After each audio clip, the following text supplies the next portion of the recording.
Em nossa liturgia nós vimos algumas coisas importantes sobre ouvirmos a voz de Deus, sobre guardarmos aquilo que o Senhor nos ensina em nosso coração e mais, sobre a necessidade de nós nos sujeitarmos, de obedecermos essa voz e essa palavra de Deus. Isso deve nos levar a uma reflexão, a um questionamento pessoal.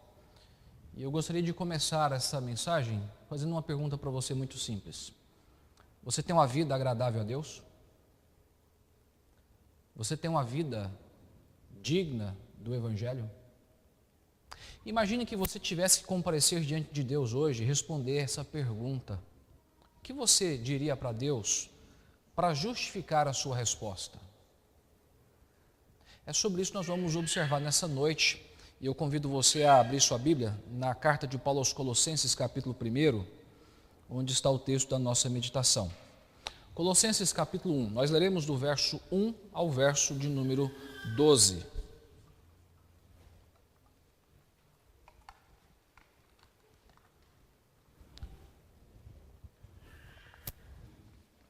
Se próximo a você alguém sem Bíblia, eu peço que você se aproxime para que todos nós tenhamos condições então de acompanhar a leitura da Escritura. Colossenses capítulo 1, do verso 1 ao verso 12. Paulo, apóstolo de Cristo Jesus, por vontade de Deus, e o irmão Timóteo, aos santos e fiéis irmãos em Cristo que se encontram em Colossos, graça e paz a vós outros da parte de Deus, nosso Pai. Damos sempre graças a Deus, Pai de nosso Senhor Jesus Cristo, quando oramos por vós, desde que ouvimos da vossa fé em Cristo Jesus e do amor que tendes para com todos os santos, por causa da esperança que vos está preservada nos céus, da qual antes ouvistes da palavra da verdade do Evangelho, que chegou até vós, como também em todo o mundo está produzindo fruto e crescendo, tal como acontece entre vós, desde o dia em que ouvistes e entendestes a graça de Deus na verdade, segundo fostes instruídos por Epáfras, nosso amado conservo, e quanto a vós outros, fiel ministro de Cristo, o qual também nos relatou do vosso amor no Espírito. Por essa razão, também nós, desde o dia em que o ouvimos, não cessamos de orar por vós e de pedir que transbordeis de pleno conhecimento da sua vontade, em toda a sabedoria e entendimento espiritual, a fim de viverdes de modo digno do Senhor, para o seu inteiro agrado, frutificando em toda boa obra e crescendo no pleno conhecimento de Deus, sendo fortalecidos com todo o poder, segundo a força da sua glória, em toda perseverança e longanimidade, com alegria dando graças ao Pai, que vos fez idôneos à parte que vos cabe da herança dos santos na luz. Oremos mais uma vez. Nos abençoe, Pai amado, para que entendamos e apliquemos a Tua palavra em nossa vida. E assim tenhamos uma conduta que seja realmente agradável e louvável ao Teu santo nome. Que o Espírito Santo ilumine cada um de nós que aqui estamos e que assim sejamos edificados no poder da Tua palavra. É o que nós oramos em nome de Jesus. Amém. Meus irmãos, na igreja primitiva, o ministério de um apóstolo era especificamente dedicar-se a duas coisas: a pregação, ao ensino da palavra e a oração. Nós vemos isso de modo muito claro quando lemos lá em Atos capítulo 6 a instituição do diaconato. A demanda, o trabalho na igreja crescia e os apóstolos começavam a ter o seu tempo e a sua atenção tirada dessas duas coisas, desses dois elementos, para atender às outras questões. E isso não era bom. Então elege-se diáconos que puderam dedicar-se às outras causas do Evangelho, às outras causas e demandas da igreja, para que os apóstolos pudessem ter atenção a esses dois quesitos: a pregação, ao ensino da palavra e a oração. Nós estamos diante de uma carta que Paulo escreve para instruir a igreja de Colossos, e ele apresenta preciosos ensinamentos a fim de edificar aqueles irmãos. E nesta instrução, Paulo também compartilha parte da sua oração em favor daqueles irmãos, e era algo muito comum ele fazer isso em suas cartas. E veja que, se você observar com precisão, você vai notar que a sua súplica vertia especificamente para que aqueles irmãos pudessem ser enriquecidos do conhecimento do Evangelho, enriquecidos acerca do conhecimento de Deus e assim terem uma vida agradável ao Senhor. Isso está no verso 9 do texto que nós acabamos de ler. E mais do que isso, esse tipo de conhecimento é algo que fazia-se presente em todo o ensino apostólico, especialmente de Paulo, e ele enfatizava essa necessidade como uma evidência clara também da comunhão dos irmãos com o nosso Deus, com o nosso Senhor. Esse conhecimento nada mais era demonstrado do que por meio da obediência, da submissão à vontade do Senhor. E observe no texto, verso 9 ainda, que esse conhecimento consiste no conhecimento pleno em toda a sabedoria e entendimento espiritual da vontade de Deus. Ou seja, Paulo está dizendo que isso é a habilidade de fazer uso dos melhores meios concedidos pelo Senhor para que pudessem atingir o mais alto alvo, ou seja, a glória de Deus. E quando nós chegamos no versículo de número 10, observe que Paulo aponta o resultado esperado desse conhecimento. A sua oração era para que aqueles irmãos pudessem transbordar do conhecimento de Deus com um objetivo. E veja que o texto vai nos dizer que era a fim de que pudessem viver de modo digno do Senhor para o seu inteiro agrado. Preste atenção nessa palavra do apóstolo. O propósito da sua súplica a Deus, para que aqueles irmãos pudessem amadurecer e crescer no conhecimento de Deus, era único, para que eles pudessem ter uma vida agradável ao Senhor, para que pudessem viver de modo digno do Senhor e para o seu inteiro agrado. Meus irmãos, a conduta dos colossenses deveriam estar de acordo com as responsabilidades da nova condição que eles desfrutavam diante de Deus.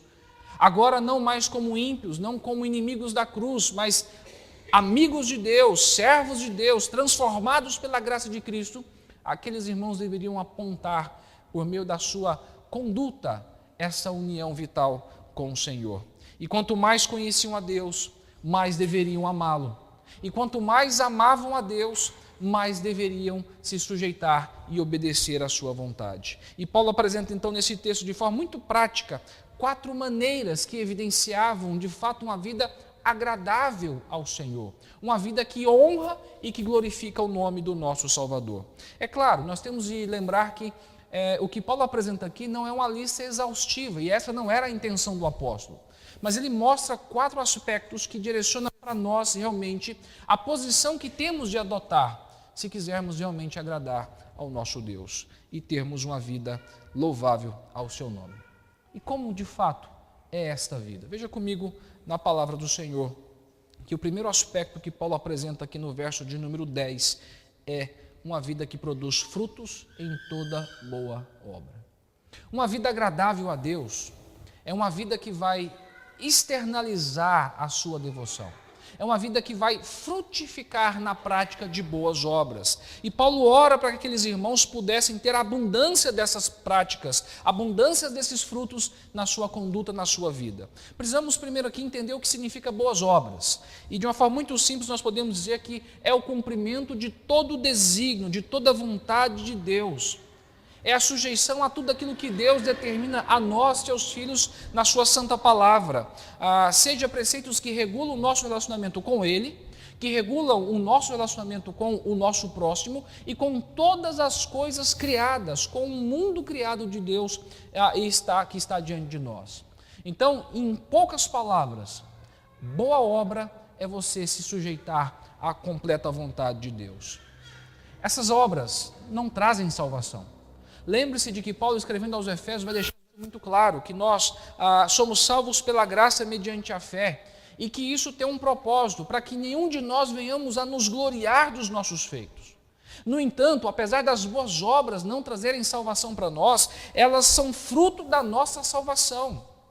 Isso significa que se você e eu somos de fato eleitos de Deus, salvos e participantes da igreja, nós vamos evidenciar isso por meio de frutos, por meio das boas obras. E o próprio Paulo, escrevendo aos Efésios, no capítulo 2, verso 10, vai dizer que somos feituras de Deus, criados em Cristo Jesus, para as boas obras, as quais Deus preparou de antemão para que nós andássemos nelas. Ou seja, fomos salvos e salvos com um propósito.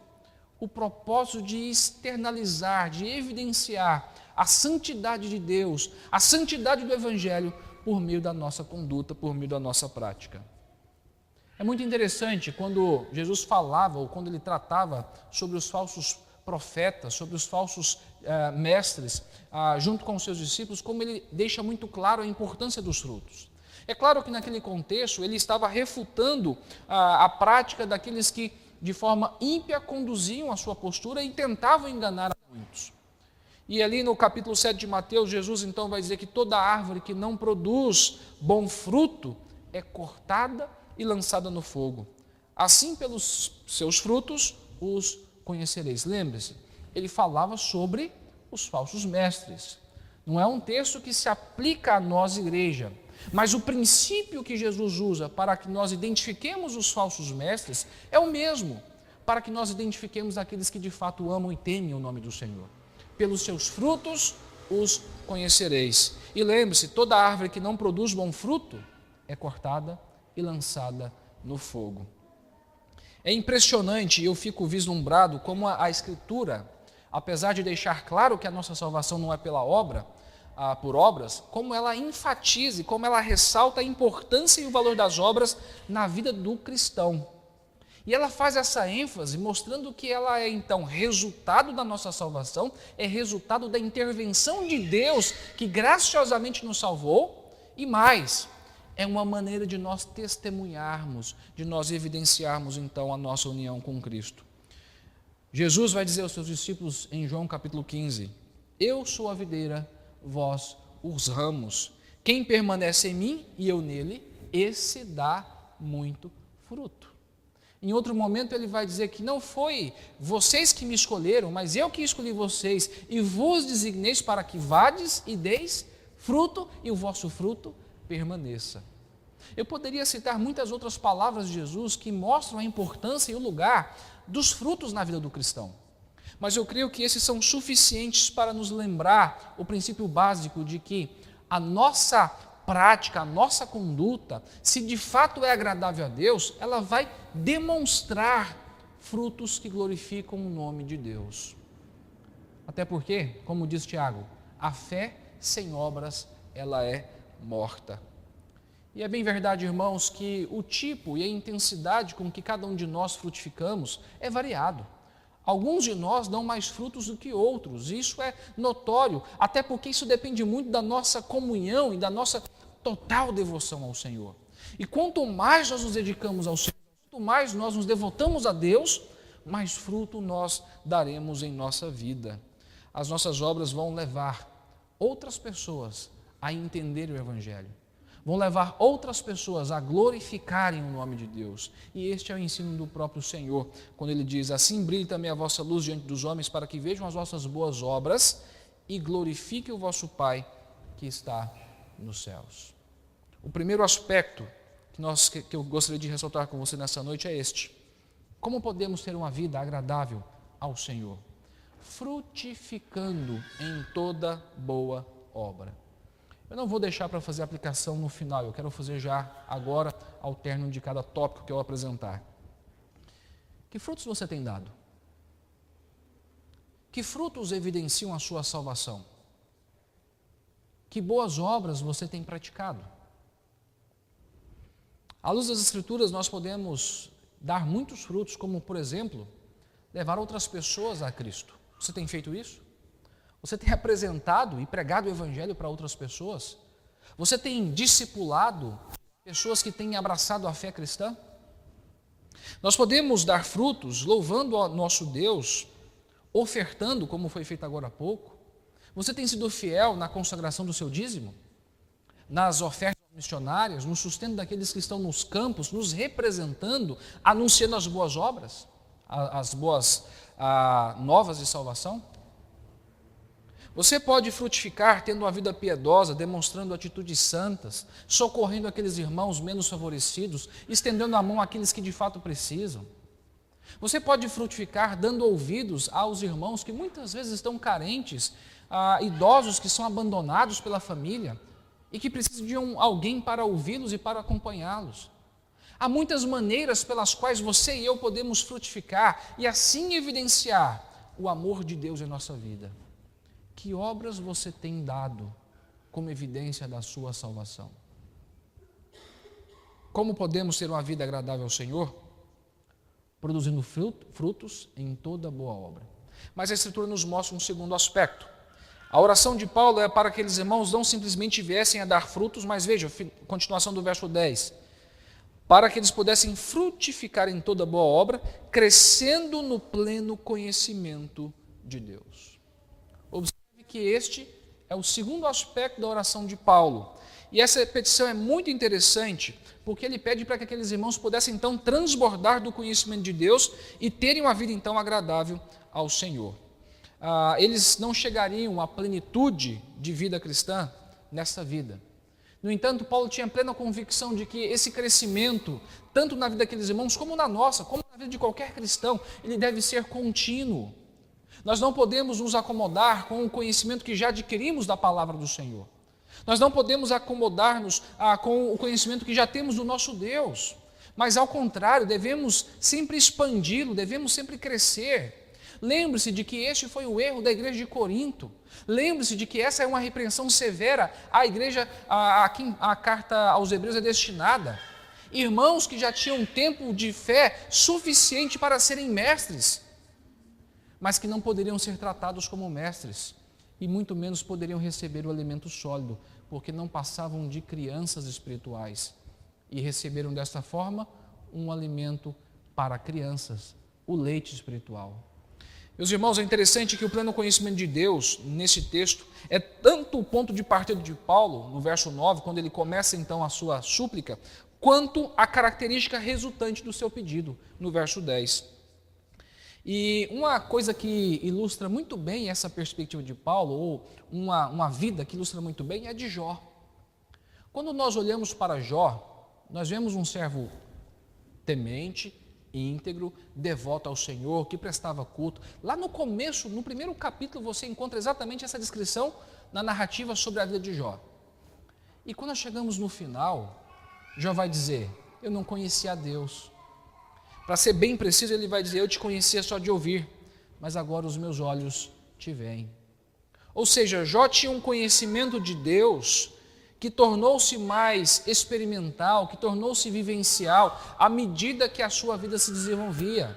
Um conhecimento que foi se expandindo, um crescimento que foi crescendo cada vez mais. E é exatamente nessa perspectiva que Paulo ora ao Senhor pela igreja de Colossos.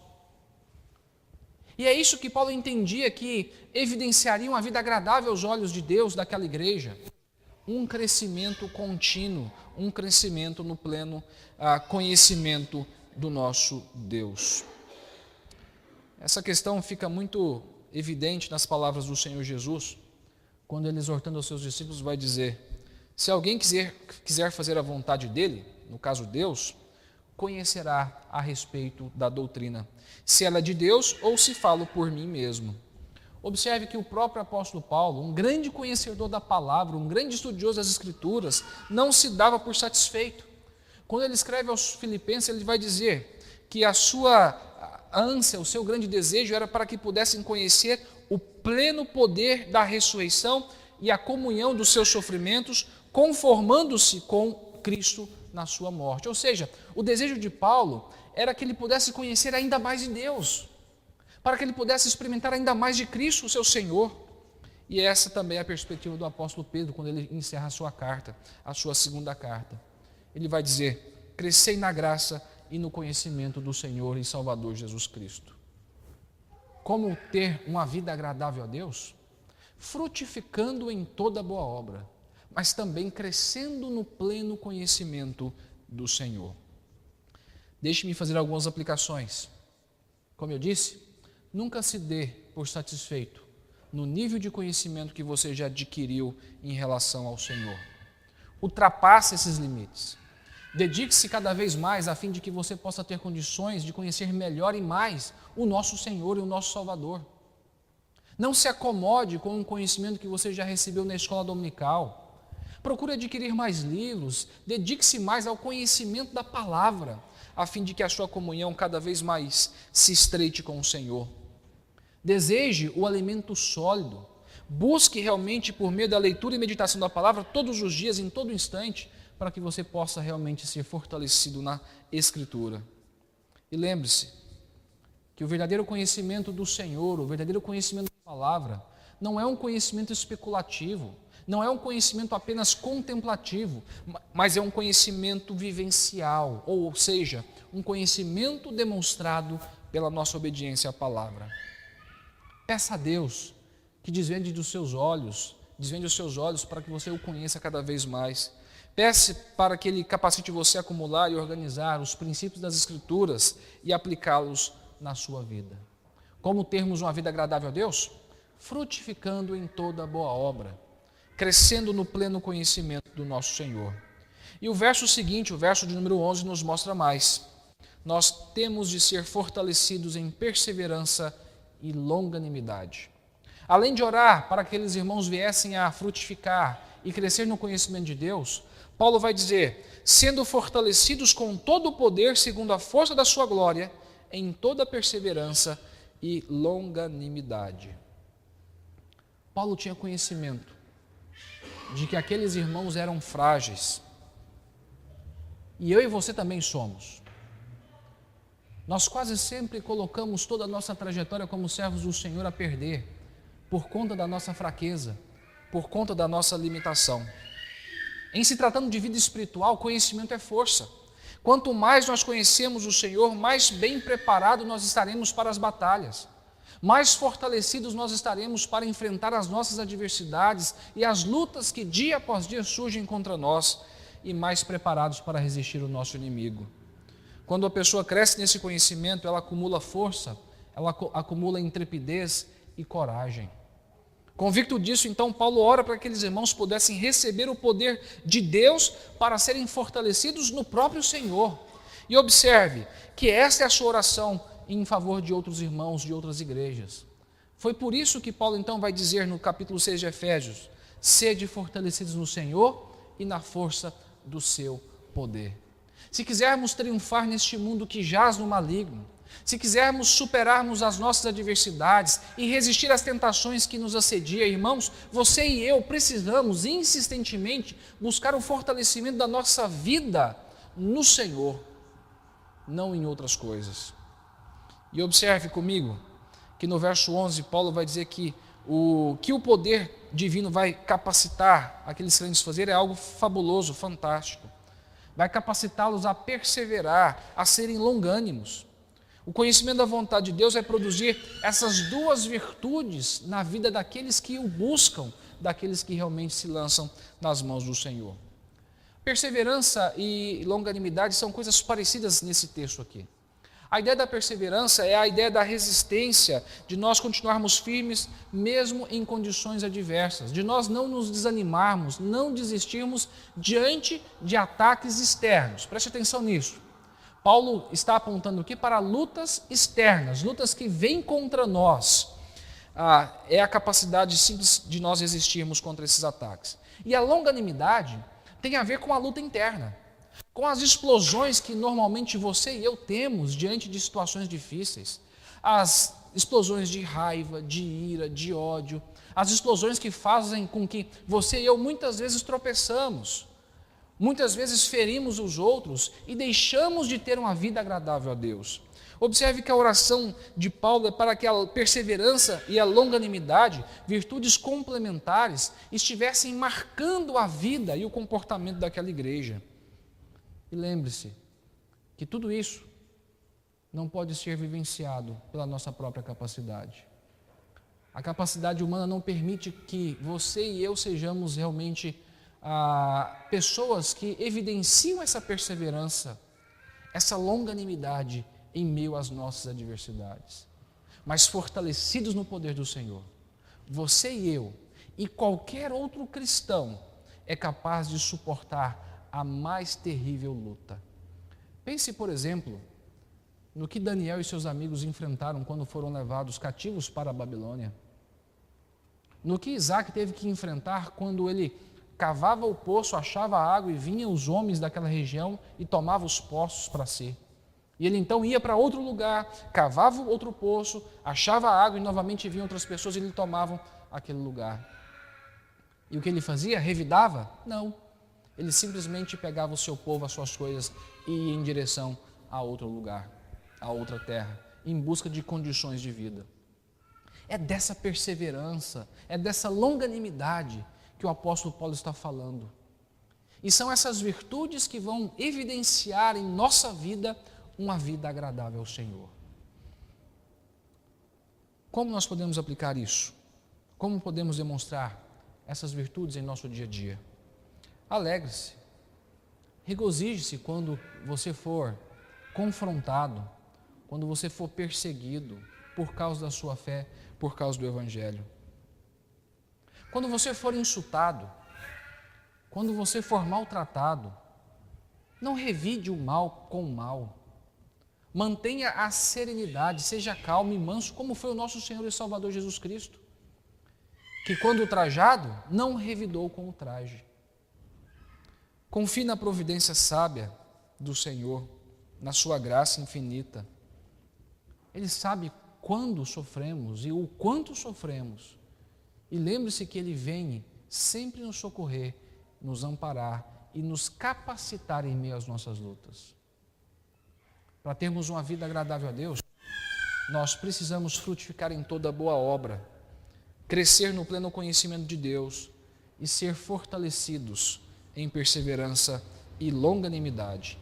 E por fim, veja que o apóstolo Paulo, ele conclui esta oração dizendo: com alegria dando graças ao Pai, que vos fez idôneos à parte que vos cabe da herança dos santos na cruz. O quarto aspecto aqui, que Paulo apresenta como uma evidência de uma vida agradável ao Senhor, é uma vida de gratidão com alegria. Talvez seja o aspecto mais difícil de nós vivenciarmos diante do Senhor. Eu digo isso porque o mais comum em nossa prática diante de Deus é nos aproximar dele para colocar as nossas petições, para pedir alguma coisa para o Senhor. E mais do que isso, a nossa tendência sempre é de não contentamento, é de insatisfação diante das situações que nós vivenciamos, sejam elas boas ou ruins. A nossa tendência sempre é reclamar, sempre é murmurar, sempre é questionar os caminhos e a direção que Deus dá em nossa vida. E para termos uma vida agradável a Deus, significa que nós temos que transbordar de alegria em ações de graças, reconhecendo a boa mão do Senhor em nossa vida. Porque a partir do momento que você e eu perdemos de vista a gratidão, a expressão do nosso louvor a Deus, a resposta de agradecimento pela sua maravilhosa graça em nossa vida, nós estamos dando um testemunho mudo e trágico de uma perda catastrófica de perspectiva.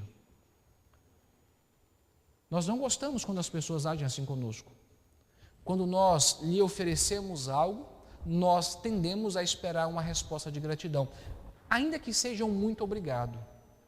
Ficamos indignados quando estamos diante de alguém que é ingrato, não é verdade? Muitos de nós talvez adotamos até algumas posturas radicais: não vou ajudar mais, porque eu só recebo ingratidão. Ninguém reconhece o meu papel, ninguém reconhece a minha ajuda, só reclamam de mim. E por que Deus tem que nos aceitar e nos tratar bem quando nós fazemos assim com Ele?